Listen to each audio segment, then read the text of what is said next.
नमस्कार मित्रों, आप सभी का स्वागत है आपके अपने चैनल फर्स्ट टाइम स्टोरी में। आज की कहानी में हम लोग देखने वाले हैं। एक बूढ़े सियार ने बताया कि एक स्त्री को पराये पुरुष क्यों अच्छे लगते हैं और पुरुष को पराई स्त्री क्यों अच्छी लगती है। दोस्तों, अक्सर देखा गया है कि एक ऐसा समय आता है जब स्त्री पुरुष को धोखा दे देती है और पुरुष भी स्त्री को धोखा दे देता है। ऐसा कब होता है, आज की कहानी में दोस्तों हम लोग जानने वाले हैं, इसलिए कहानी को अंत तक जरूर सुनना। चलिए कहानी को शुरू करते हैं। एक प्यारा सा जंगल था। उस जंगल में एक बूढ़ा सियार रहा करता था। एक दिन की बात है, वो सियार काफ़ी उदास था और एक बरगद के पेड़ के नीचे बैठा हुआ था। तभी सोच रहा था कि मेरी समस्या का समाधान कौन करेगा। तभी सियार देखता है कि वहीं से एक पंडित महाराज यानी जा रहे थे।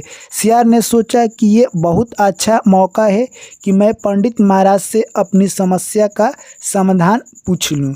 तभी वो सियार कहता है कि हे पंडित महाराज, अक्सर हम लोग देखते हैं कि एक स्त्री को पराये मर्द अच्छे क्यों लगते हैं और एक पुरुष को पराई स्त्री अच्छी क्यों लगती है। तभी पंडित महाराज बोलते हैं कि हे सियार, इस प्रश्न का उत्तर जानने से पहले तुम मेरे ये दो प्रश्नों का उत्तर ढूंढ कर लाओ, तब तुझे मैं बताऊंगा कि स्त्री को पराये मर्द अच्छे क्यों लगते हैं और पुरुष को पराई स्त्री अच्छी क्यों लगती है। तभी सियार कहता है कि हे पंडित महाराज, आपका दो प्रश्न कौन सा है। तभी पंडित महाराज कहते हैं कि भगवान को कैसे भोग लगाने से भगवान प्रसन्न होते हैं, और दूसरी बात, कौन सा स्त्री अपने पति से प्यार नहीं करती है। तभी यह दोनों प्रश्न सुनने के बाद यानी कहे तो वो सियार कहता है कि हे पंडित महाराज, मैं इसका उत्तर जरूर ढूंढ कर लाऊंगा। तभी सियार इस उत्तर को ढूंढने के लिए इधर उधर तलाश करते करते भगवान भोले शंकर के पास पहुंच जाता है और अपनी जाकर कैलाश पर्वत पर भगवान शंकर से गुहार लगाता है। तभी भोले शंकर भगवान कहते हैं कि बोलो, तुम्हारा क्या प्रश्न है। तभी सियार कहता है कि मेरा पहला प्रश्न है कि भगवान को कैसे भोग लगाने से भगवान प्रसन्न होते हैं, और दूसरा प्रश्न है कौन सी स्त्री अपने पुरुष को धोखा देती है। यह बात सुनकर भोले शंकर भगवान कहते हैं कि हे सियार, इस प्रश्न का उत्तर बहुत ही आसान है। तुम मुझसे पहले वादा करो कि इस कहानी को पूरा सुनोगे, तब मैं इस कहानी के माध्यम से इन दोनों प्रश्नों का उत्तर देने का प्रयास करूंगा। तभी सियार कहता है कि हे भोले शंकर भगवान, जब तक आप कहानी सुनाएंगे तब तक मैं इस कहानी को पूरा सुनूंगा। उसके बाद शंकर भगवान कहते हैं जो भी दर्शकगण हैं वो भी कहानी को पूरा सुने। चलिए दोस्तों, कहानी को शुरू करते हैं। उसके बाद शंकर भगवान कहते हैं एक छोटा सा गांव था। उस गांव में एक पंडित महाराज रहा करते थे। वो भगवान विष्णु के बहुत बड़ा उपासक थे, यानी कहे तो वो भगवान विष्णु के सुबह शाम भोग लगाते और उसी में अपना जीवन यापन कर रहे थे। एक दिन की बात है, काफ़ी तेज बारिश हो रही थी। तभी एक औरत आती है, वहीं पर एक अपने बच्चे को रखकर चली जाती है। पंडित महाराज सोचते हैं कि वो औरत सुबह से शाम हो गया, अभी तक अपने बच्चे को लेने के लिए नहीं आई, परंतु वो औरत नहीं आती है। उसके बाद पंडित महाराज उस बच्चे को उठा लेते हैं और पालन पोषण करने लगते हैं। पंडित महाराज सोचते हैं कि भगवान की कृपा है, क्या पता वो औरत कभी लौटकर आ जाए। ऐसे ही देखते देखते कहे तो कुछ माह निकल जाता है, परंतु वो औरत नहीं आती है। देखते देखते समय निकलता गया और ऐसे ही 5 वर्ष निकल गए। अब वो बच्चा थोड़ा सा बड़ा हो गया। पंडित महाराज उसे भगवान विष्णु के बारे में सब कुछ बताने लगे। धीरे धीरे समय निकलता गया। अब वो लड़का 10 वर्ष का हो गया। पंडित महाराज उस बच्चे से भगवान विष्णु की कहानी सुनाते और उसे भी कैसे भोग लगाया जाता है, पूजा पाठ कैसे अच्छी तरह से किया जाता है, यह सब बात बताने लगे। धीरे धीरे समय निकलता गया और वो लड़का बड़ा हो गया। अब भगवान का भोग लगाना और किस तरह से भगवान की पूजा करना सब कुछ वो लड़का जान गया। पंडित महाराज ने उस लड़का का नाम चंदन रखा था। ऐसे ही समय निकलते गया। एक दिन की बात है, पंडित महाराज भगवान को प्यारे हो गए और इस दुनिया को छोड़कर चल बसे। अब वो जो चंदन था यानी कहे तो भगवान विष्णु का बहुत बड़ा वो भी पुजारी बन गया। दोनों टाइम भगवान विष्णु का यानी कहे तो भोग लगाता और वहीं पर अपना जीवन व्यतीत करने लगा। एक दिन ऐसी समस्या उसके सामने आ खड़ी हुई कि कोई भी उसके पास अनाज नहीं था भगवान विष्णु का भोग लगाने के लिए। जब भी अनाज नहीं था वो गंगाजल लेता और भोग लगाकर उसी में से कुछ पानी पी लेता और अपना जीवन ऐसे ही व्यतीत करता। देखते देखते कुछ दिन बारिश होने लगी और वहाँ पर कोई भी व्यक्ति नहीं आया जो कि अनाज लेकर भगवान विष्णु के यानी पास चढ़ाता। अब वो चंदन क्या करता, गंगाजल से ही यानी भोग लगाता। ऐसे ही कहे तो 2-4 दिन बीत गए और चंदन को काफ़ी तेज भूख लग गई थी। अब उसे भूख सताने लगी। तभी वो भगवान विष्णु को गंगाजल से भोग लगा रहा था। भगवान विष्णु सोचे कि इस भक्त को यानी कुछ सहायता करना जरूरी है क्योंकि यहाँ पर कोई आ नहीं रहा है। तभी भगवान विष्णु यानी कहे तो एक मंत्री का रूप धारण करते हैं और कुछ अनाज लेकर उस भगवान विष्णु के मंदिर के पास यानी चंदन पुजारी के पास आते हैं और उसे कहते हैं कि हे पुजारी जी, आप इस अनाज को लीजिए और भगवान का भोग लगाइए और आप भी प्रसाद ग्रहण कीजिए। तभी यानी कहे तो चंदन काफ़ी खुश होता है और उस अनाज को लेकर भगवान के लिए प्रसाद बनाता है और भगवान को भोग लगाता है। उसके बाद वो प्रसाद को ग्रहण करता है। जैसे ही प्रसाद को वो ग्रहण करता है उसके अंदर से यानी कहे तो सुख की अनुभूति होती है और वो काफ़ी प्रसन्न होता है। अगले दिन फिर शाम होते ही भगवान विष्णु यानी कहे तो मंत्री के रूप धारण करते हैं और बहुत सारा राशन लेकर आ जाते हैं। ऐसे ही अब मंत्री यानी और चंदन के बीच चलने लगा। यानी भगवान विष्णु ही मंत्री का रूप धारण करते और कुछ राशन लाकर उस व्यक्ति को यानी चंदन को दे देते। ऐसे ही एक दिन वो चंदन कहता है कि हे मंत्री साहब, आप रोज़ डेली यानी कहे तो राशन लेकर भगवान विष्णु को यानी भोग लगाने के लिए लाते हैं। आप अपने सेठ यानी मालिक को एक दिन भगवान विष्णु का प्रसाद ग्रहण करने के लिए ज़रूर बुलाकर लाइएगा, नहीं तो मैं आपका कल से अनाज लेना यानी मना कर दूंगा। तभी यानी भगवान विष्णु जो कि मंत्री बने हुए थे वो सोचने लगे क्या ज़माना आ गया है, भलाई का ज़माना ही नहीं रहा है। यानी जो यहाँ पर किसी का हेल्प कर रहा है उसे ही यानी उसकी डांट सहनी पड़ रही है। तभी भगवान विष्णु कहते हैं कि ठीक है, तुम्हारी जैसी मर्जी। अगले दिन भगवान विष्णु यानी अपने घर जाते हैं और जाकर माता लक्ष्मी से कहते हैं कि हे माता लक्ष्मी, यानी हमारे भक्त ने हमें सेठ के रूप में बुलाया है। और भगवान विष्णु यानी कहे तो एक ऐसा कुर्ता पहनते हैं जो कि सेठ लोग पहनते हैं और चप्पल पहनकर यानी एक साधारण सेठ बनते हैं।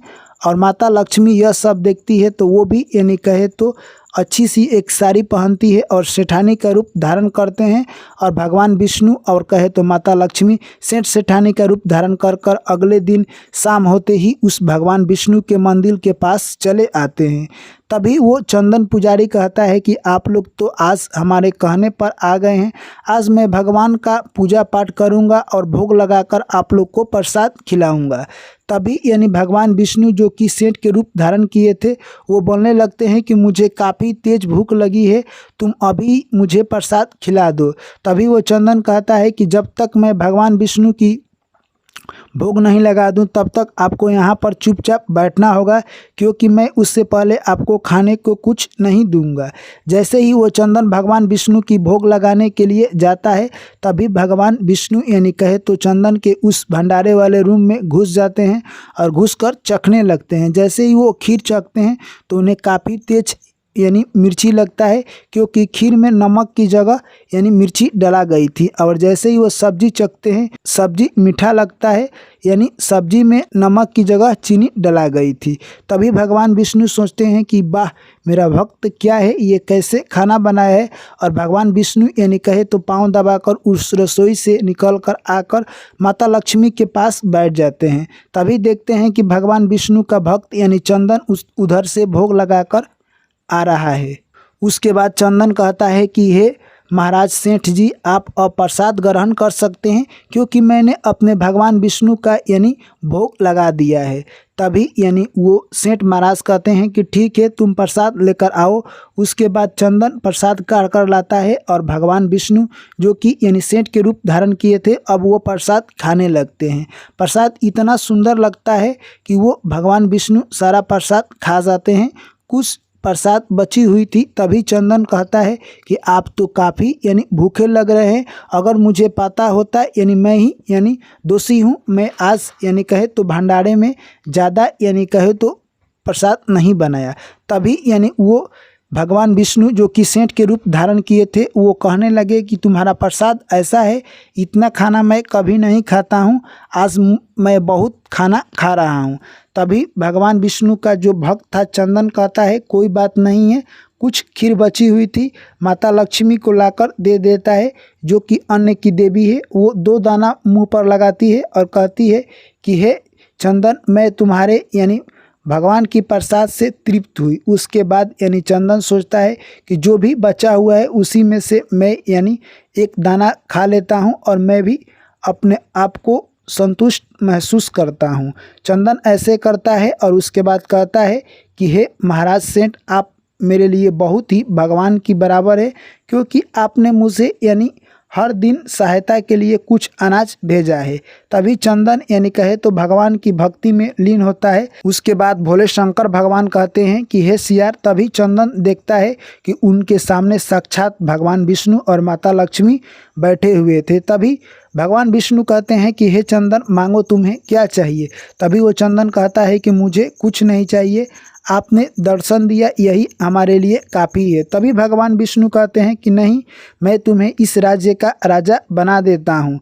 तभी वो चंदन कहे तो काफ़ी प्रसन्न होता है और उसके बाद भगवान विष्णु वहाँ से आशीर्वाद देकर कहे तो अंतर्ध्यान हो जाते हैं। उसके बाद शंकर भगवान सियार से कहते हैं, तो तुम्हारा पहला प्रश्न था कि व्यक्ति को कैसे भोग लगाना चाहिए जिससे कि भगवान खुश हो जाए। तो चंदन की तरह जो भी व्यक्ति भगवान की भोग लगाता है तो भगवान खुश हो जाते हैं। उसके बाद भोले शंकर भगवान कहते हैं कि उसी मंदिर के पास एक कहे तो गरीब व्यक्ति रहा करता था, उसकी पत्नी भी थी। जो भी लोग वहाँ पर पूजा पाठ करने के लिए आते, गरीब व्यक्ति था और उसकी पत्नी कहे तो पुरुषों पर नज़र रखती थी और वो गरीब व्यक्ति औरतों पर नज़र रखता था। एक दिन की बात है, वहाँ से एक कहे तो ठगनी आ रही थी, जिसको देखकर वो गरीब व्यक्ति उसे दिल दे देता है और अपनी प्यार की बातें कहने लगता है। कुछ देर के बाद ठगना आता है और उसकी पत्नी गरीब व्यक्ति की उसको दिल दे देती है और कहती है कि मैं आपकी प्यार में पागल हूँ। तभी वो ठगना कहता है कि तुम्हारे पास जो भी सोने चांदी है वो लेकर आओ और हम लोग यहाँ से दूसरे जगह चलेंगे। उधर जो कि ठगनी थी उस गरीब आदमी से कुछ गहने जो भी था उससे भी मंगवा लेती है और दोनों नदी किनारे मिलते हैं। ठगना जो था कि गरीब की पत्नी से कुछ सोने चांदी लेकर कहे तो वो नदी उस पार चला जाता है और ठगनी थी गरीब आदमी से वो भी कुछ सोने चांदी लेकर नदी उस पार चली जाती है।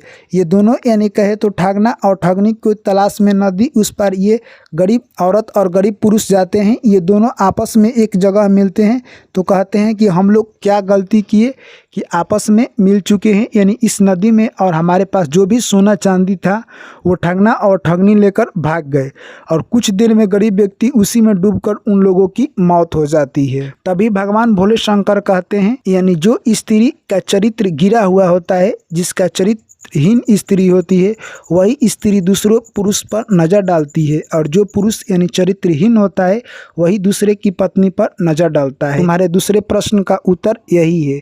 यह बात सुनकर कहे तो सियार काफ़ी प्रसन्न होता है और कहता है कि हे भगवान, आपने मेरे 2 प्रश्नों का उत्तर दिया, इससे मैं धन्य हो गया हूँ। अब मैं जाता हूँ और उस पंडित महाराज से बात करूँगा। सीधे सियार कहे तो उस पंडित महाराज के पास जाता है और इन दोनों प्रश्नों का उत्तर बता देता है। तभी पंडित महाराज कहते हैं कि अब बोलो, अब तुम्हारा प्रश्न क्या था। तभी वो सियार कहता है कि मेरा पहला प्रश्न था कि स्त्री को दूसरे पुरुष क्यों अच्छे लगते हैं और पुरुष को दूसरे की पत्नी अच्छी क्यों लगती है। तभी पंडित महाराज कहते हैं कि जो स्त्री का चरित्र गिरा हुआ होता है उसको दूसरे पुरुष अच्छे लगते हैं और जिस पुरुष का चरित्रहीन होता है उसको दूसरी की पत्नी अच्छी लगती है। उसके बाद सियार कहता है कि हे पंडित महाराज, आपने मेरे प्रश्नों का उत्तर देकर मुझे धन्य कर दिया। इसके लिए मैं कब से दर दर भटक रहा था। तभी वहाँ पर पंडित महाराज को वो सियार यानी कहे तो नमस्कार करता है और वहाँ से कहे तो पुनः अपने जंगल में चल देता है। तो दोस्तों मैं आशा करता हूँ ये कहानी आप लोगों को अच्छी लगी होगी। वीडियो को कर दीजिए लाइक। जो भी मेरे प्यारे साथी भाई एवं बहन और दर्शकगण चैनल पर पहली बार आए हैं चैनल को कर लीजिए सब्सक्राइब। चलिए आप लोगों से यानी पुनः मुलाकात होगी एक नई कहानी में। तब तक आप लोग मुझे दीजिए इजाज़त। Thank you, take care, bye bye, जय श्री कृष्ण, राधे राधे।